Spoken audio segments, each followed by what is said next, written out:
안녕하세요. 홍익입니다.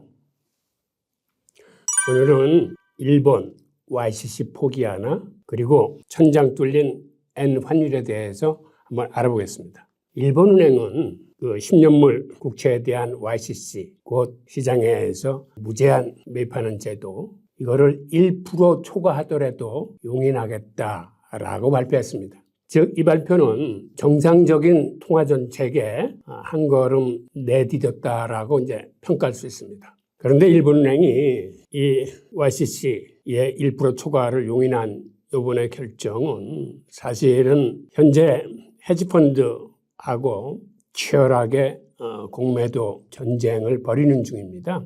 지금 일본은행 같은 경우는 일본 정부가 발행한 전체 국채의 자그마치 53% 이상을 보유하고 있습니다. 즉, 일본인 투자가들이나 혹은 일본 내 연기금 등 투자은행 등이 갖고 있던 것들을 시장에 내다 파니까 이거를 사줄 만한 세력이 마땅치 않으니까 이 국채들을 대부분 일본은행이 사들이고 있습니다. 그런데 유독 10년물 국채는 지금 일본은행이 갖고 있는 보유 비중이 자그마치 109%를 넘어섰습니다. 어떻게 이런 일이 있을 수 있을까요? 일본 정부가 발행한 10년물 국채는 총합이 100%인데 일본은행이 109%를 갖고 있어요. 즉, 이 얘기는 일본은행이 거의 모든 10년물 국채를 사들였는데, 그리고 중앙은행의 입장에서 사나 시중은행이나 관련 금융기관에 이렇게 국채를 대여해주는 이런 업무가 있습니다. 그렇게 흘러나간 채들이 다시 헤지펀드의 손에 들어가서 시장에서 파는 행위. 그러다 보니까 일본은행의 장부상에는 10년물 국채가 지금 109%가 넘는 초과 물량을 갖고 있게 되는 거죠. 그런데 이 10년물 국채에서 이 옆에 그래프를 보시면 처음에 올해 1월까지만 해도 0.25%에서 전량 매입을 해줬습니다. 즉, 시중금리를 0.25%로 눌러놨다라는 이야기입니다. 그러다가 올해 초 이거를 0.5%까지 용인하겠다라고 발표한 이후에는 그 외에는 그래프에서 보시는 바와 같이 0.5%에 도달하면은 무제한으로 국채를 사줬습니다. 그리고 이번에 일본 은행은 이게 설사 1%를 넘어간다 하더라도 용인할 의향이 있다라고 발표함으로써 사실상 이제는 10년물 국채의 YCC를 예전처럼 타이트하지 않고 이제는 융통성 있게 운영하겠다라고 이제 발표를 한 겁니다.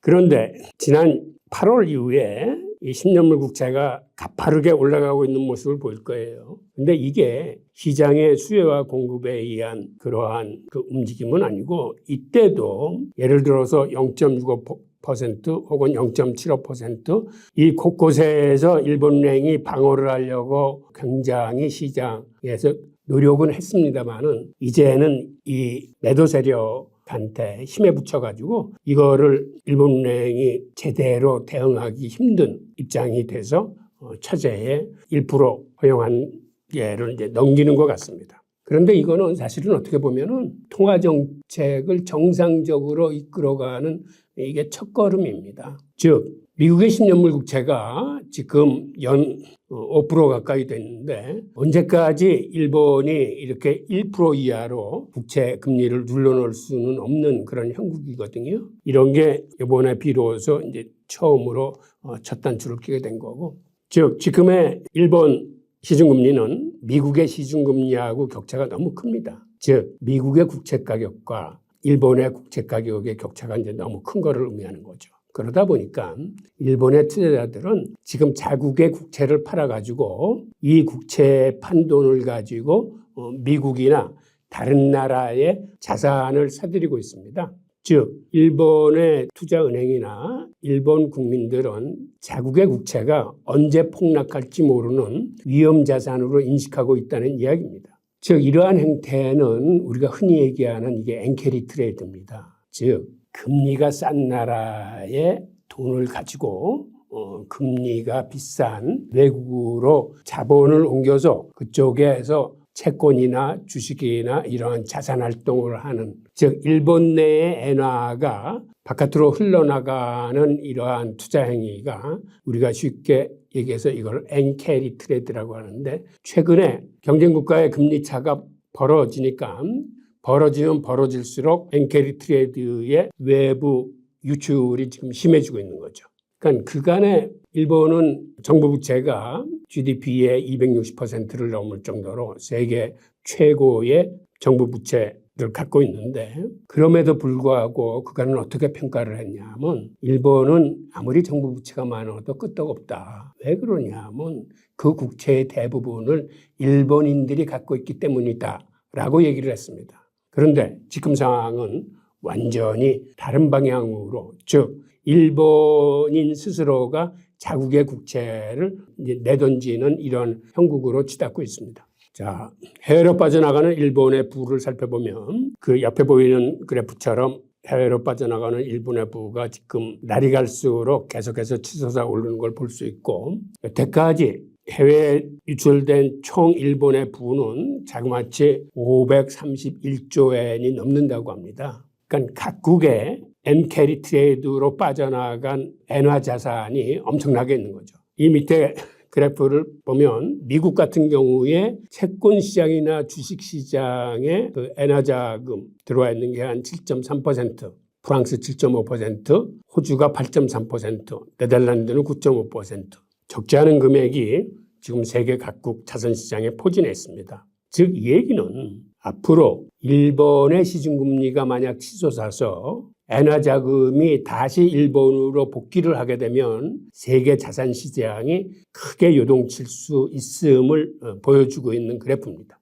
우리가 일본의 금융시장을 눈여겨봐야 되는 게, 일본에서 YCC가 붕괴된다거나 지금 마이너스 기준금리가 철폐되면서 금리가 치솟는다거나 하는 문제는 이게 단순히 일본에 국한된 문제가 아니라 이로 인해서 세계에 포진하고 있는 엔화 자금이 회귀할 경우에 생길 수 있는 세계 자산 시장의 어떤 혼란이나 요동을 경계해야 되기 때문에 일본 시장에 대해서는 우리가 좀 주목할 필요가 있습니다.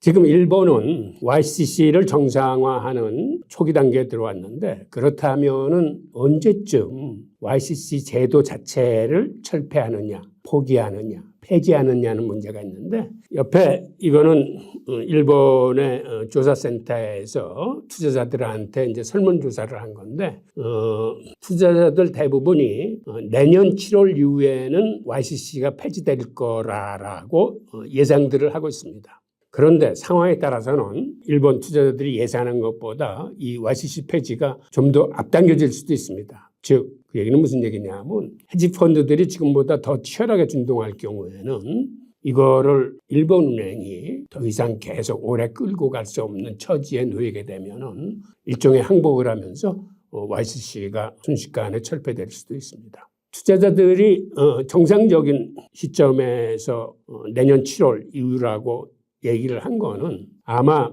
주요 선진국들, 미국을 비롯한 EU가 금리 인상 기조를 종료하는 시점 혹은 금리를 인하하는 시점, 즉 그렇게 되면은 일본 금융시장의 압박이 좀 덜해질 거라고 예상하기 때문에 그 시점을 전후로 YCC를 폐지하지 않겠느냐라고 투자자들이 이제 전망하고 있습니다. 근데 다시 한번 말씀드리지만 변수는 지금 공매도를 치고 있는 헤지펀드들의 그 어떤 세력 다툼 속에서 결정이 될 것 같습니다.